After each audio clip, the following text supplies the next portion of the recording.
In this session, we'll construct a drawing of the guide plate shown here. During this process, we'll make use of several different techniques to define the different locations on the guide plate. We'll start the process of creating lines by clicking on the line icon located in the drawing toolbar.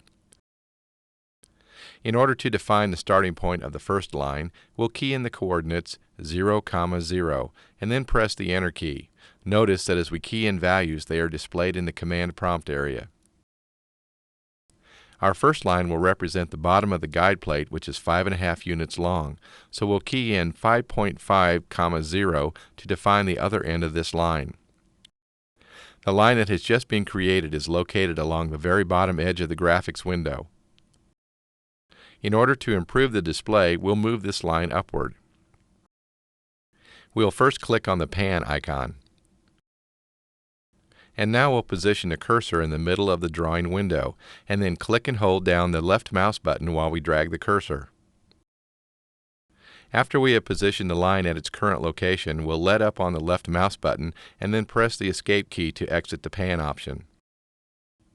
We'll now create a vertical line that is 2.5 units long by using the relative rectangular coordinates entry method. This is done by keying in an @ sign followed by the coordinates 0, 2.5. We'll now turn on the grid and snap options by clicking on their option buttons. Since the next line has endpoint coordinates x equals 8, y equals 2.5, we'll move the crosshairs over the grid to this location and then click the left mouse button.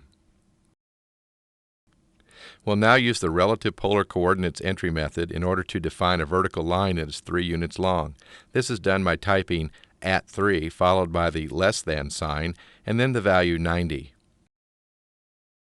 For the diagonal line, we'll type in the relative coordinate entry @-1.5, 1. For the top horizontal line, we'll use the direct distance entry. We'll do this by positioning the crosshairs directly to the left of the end of the diagonal line that we just drew. Now we type in 6.5 followed by the Enter key. In order to finish the outline of our figure, we'll click the right mouse button followed by clicking on the Close option. We'll now create the first circle on the guide plate by selecting the pull-down options, Draw, Circle, Center, Diameter. Notice the prompt indicates that we need to specify the center of the circle. We'll do this by keying in the coordinates 3, 3. We'll now key in the diameter of 2.5. In order to draw a second circle, we'll right-click the mouse and then select the Repeat option from the pop-up menu. We'll now use the relative coordinate entry method to define the center of the next circle. So we'll key in @2.5, 2.